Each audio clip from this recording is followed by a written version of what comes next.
चित्रपटसृष्टीमध्ये काम करणारी एक दिग्गज अभिनेत्री होती.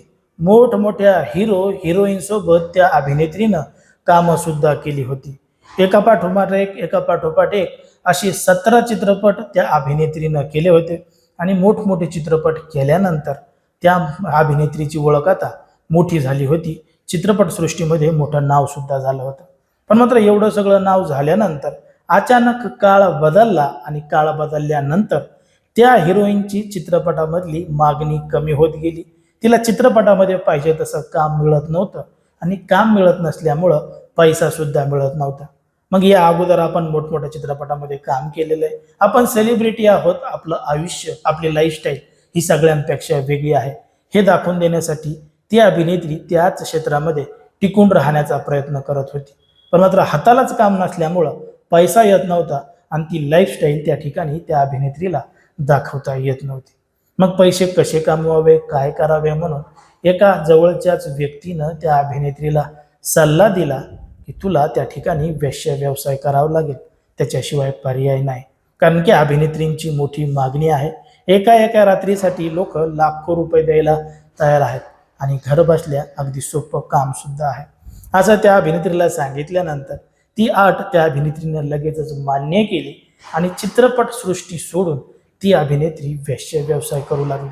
पण मात्र ते करत असतानाच अत्यंत बिकट अवस्था त्या अभिनेत्रीची झाली आणि तिच्यावर थेट भीक मागण्याची वेळ आली आणि त्याच अवस्थेमध्ये ती अभिनेत्री मृत्युमुखी सुद्धा पडली. नेमकं काय आहे संपूर्ण प्रकरण, कोणासोबत असं घडलंय हेच आपलं सविस्तर या व्हिडिओमध्ये बघायचं आहे. पण जर तुम्ही अजूनही आपलं चॅनल सबस्क्राईब केलं नसेल तर लगेचच करून घ्या आणि बाजूला असणाऱ्या बेल नोटिफिकेशनला सुद्धा ऑन करायला विसरू नका. आता ही जी संपूर्ण घडलेली घटना आहे, ज्या अभिनेत्रीसोबत घडलेली आहे, ते संपूर्ण प्रकरण सुरू होतं ते म्हणजे तामिळनाडूपासून. तामिळनाडूतील नागोर दर्गा परिसरामध्ये एक अत्यंत बिकट अवस्थेमध्ये एक महिला दर्ग्याच्या समोर भीक मागण्याच्या अवस्थेमध्ये सापडलेली होती. परिस्थिती इतकी नाजूक होती की त्या महिलेच्या अंगावर माशा आणि मुंग्या सुद्धा चढलेल्या होत्या. कपडे फाटलेले होते. अत्यंत बिकट अशी अवस्था त्या महिलेची झाली होती. आता त्या महिलेला कोणी ओळखत नव्हतं, काय आहे कोण आहे काहीही माहीत नव्हतं. पण मात्र जेव्हा एका व्यक्तीनं त्या महिलेकडं चौकशी केली, विचारपूस केली, तेव्हा समजलं की ही तर एक अभिनेत्री आहे आणि या अभिनेत्रीनं 17 चित्रपटांमध्ये काम केलंय. कमल हासन, रजनीकांत यांच्यासोबत सुद्धा काम केलंय आणि ही एक मोठी अभिनेत्री आहे. आणि त्या अभिनेत्रीचं नाव आहे निशा नूर. निशा नूर ही अभिनेत्री 1980 ते 1995च्या दरम्यान मोठ्या प्रमाणात प्रसिद्ध होती. सहाय्यक कलाकार म्हणून ती चित्रपटसृष्टीमध्ये काम करायची. दाक्षिणात्य चित्रपटामध्ये मोठ्या प्रमाणात तिला संधी सुद्धा मिळाली होती. दिसायला सुंदर होती. सहाय्यक अभिनेत्रीचं काम करायची. रजनीकांत असतील, कमल हासन असतील यांच्या बरोबरीचे तेव्हाचे जे दिग्गज चित्रपटातले हिरो होते त्यांच्यासोबत काम करण्याची संधी या अभिनेत्रीला मिळाली होती, निशा नूर नावाच्या. आणि तिचा काळ सुद्धा चांगल्या पद्धतीनं चालू होता. चित्रपटाच्या माध्यमातून मोठी प्रसिद्धी तिला मिळाली होती आणि पैसा सुद्धा मिळाला होता. पण मात्र अशा पद्धतीचं काम करत असल्यामुळं त्या अभिनेत्रीला तिच्या घरच्यांचा विरोध होता. त्यांना काही तिचं काम पटत नव्हतं, म्हणून तिनं घरच्यांसोबत संबंध सुद्धा सोडून टाकले होते की तुम्हाला जर माझं काम आवडत नसेल तर मी तुमच्यासोबत राहणार नाही आणि मी काय करते तुम्ही सुद्धा विचारू नका, असं तिनं घरच्यांना थेट सांगितलं होतं. मग आता असं सांगितल्यामुळं घरचे सुद्धा त्याच्याकडं लक्ष देत नव्हते. तुला जे करायचं ते कर असं म्हणत होते. मग 1980 ते 1995 दरम्यान त्या अभिनेत्रीचा कार्यकाळ एकदम चांगला राहिला. दिग्गज कलाकारांसोबत काम करण्याची संधी त्या अभिनेत्रीला मिळत होती. पण मात्र 1995 नंतर काळ बदलला आणि त्या अभिनेत्रीची चित्रपटामधली मागणी कमी झाली. कारण की नवीन हिरोईन मार्केटमध्ये आल्या होत्या, त्यांना चित्रपटामध्ये संधी मिळत होती आणि या अभिनेत्रीला कुठंही संधी मिळत नव्हती. मग आता हिला मोठमोठी लाईफस्टाईल जगायचा, चांगला राहणीमान ठेवायचा एक सवय लागलेली होती, म्हणून तिला तीच लाईफस्टाईल मोठ्या प्रमाणात आवडली होती. 95 नंतर तिला काम मिळणं कमी झालं.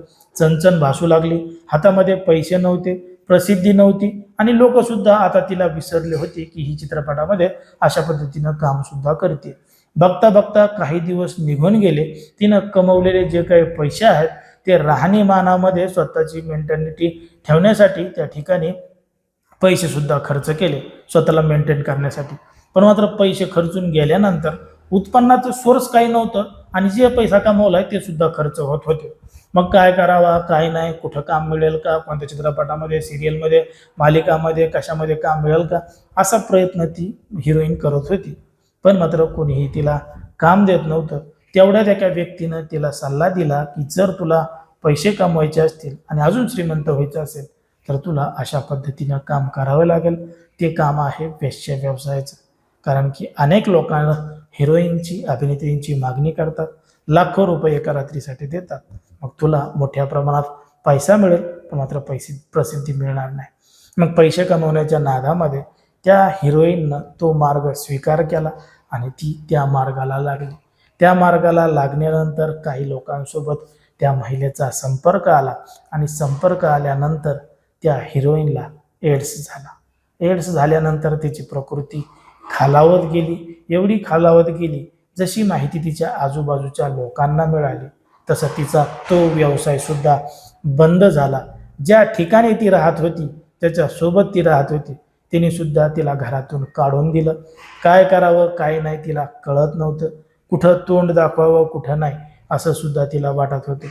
बघता बघता बरेच दिवस, बरेच वर्ष निघून गेले आणि अखेर वेळ आली 2007ची.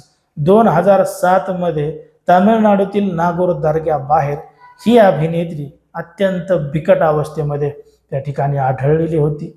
अत्यंत बारीक हातपाय, नुसता सांगाडा ढाचाच तिचा त्या ठिकाणी राहिला होता, पण तिच्या अंगामध्ये जीव होता आणि ती त्या ठिकाणी भीक मागण्याच्या अवस्थेमध्ये होती. अंगावर मुंग्या, माशा अशी बिकट अवस्था त्या अभिनेत्रीची झालेली होती. एका व्यक्तीनं जेव्हा विचारलं कुठून आला आहात, काय आहात, तुमचं नाव काय आहे, जेव्हा तिनं सांगितलं तेव्हा समजलं की ही तर हिरोईन आहे, चित्रपटामध्ये काम करणारी आहे. असं म्हणून समजल्यानंतर त्या व्यक्तीनं तिला तात्काळ एका खाजगी संस्थेमध्ये नेलं आणि त्या ठिकाणी तिच्यावर उपचार करायचं ठरवलं. पण मात्र त्या ठिकाणी उपचार करायला गेल्यानंतर तिनं घडलेलं संपूर्ण प्रकरण, तिच्यासोबत जे जे घडलं ते तिनं त्या ठिकाणी सांगितलं आणि आठवडाभरानंतरच त्या अभिनेत्रीचं त्या ठिकाणी निधन झालं. पण मात्र तिचं निधन झाल्यानंतरही तिच्या परिवारातला एकही व्यक्ती त्या ठिकाणी आला नाही आणि त्यांनी तिचं तोंड सुद्धा पाहिलं नाही. ज्या संस्थेमध्ये तिच्यावर उपचार केले जात होते त्याच संस्थेने ती जबाबदारी स्वीकारून त्या महिलेवर तिचा अंत्यसंस्कार, तिचा अंत्यविधी केला आणि हा सगळा प्रकार त्या ठिकाणी उघड झाला आणि हे प्रसिद्ध वर्तमानपत्रामध्ये, वेबसाईटमध्ये छापून आलं आणि तेच आम्ही तुम्हाला सांगतोय की बघा झगमगाटीच्या दुनियामध्ये माणसाची अवस्था कशा पद्धतीने होते. जेवढं मिळतंय तेवढ्यातच सुख मानून आपण त्या ठिकाणी जगलं पाहिजे.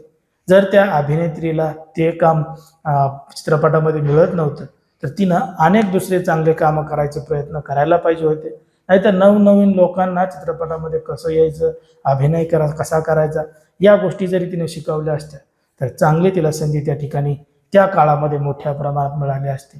पण मात्र माणसाचं मन हे विचलित असतं आणि मोठ्या प्रमाणात पैसे कमवायच्या नादामध्ये कशा पद्धतीने त्या महिलेनं स्वतःचं आयुष्य उद्ध्वस्त करून घेतलं हे तुम्हाला या संपूर्ण प्रकरणावरून समजलं असेल. आता ज्या पद्धतीनं हे सगळं प्रकरण त्या अभिनेत्रीसोबत घडलं त्याच्यावर तुम्हाला काय वाटतंय ते तुम्ही अगदी स्पष्टपणे कमेंटमध्ये सांगा.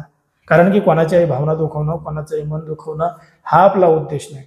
समाजामध्ये जे घडतंय, मीडियामध्ये जे दिसतंय तेच सांगायचं काम आपण या ठिकाणी करत असतो. लोकांना सावध आणि सतर्क राहण्यात सुद्धा आवाहन करत असतो.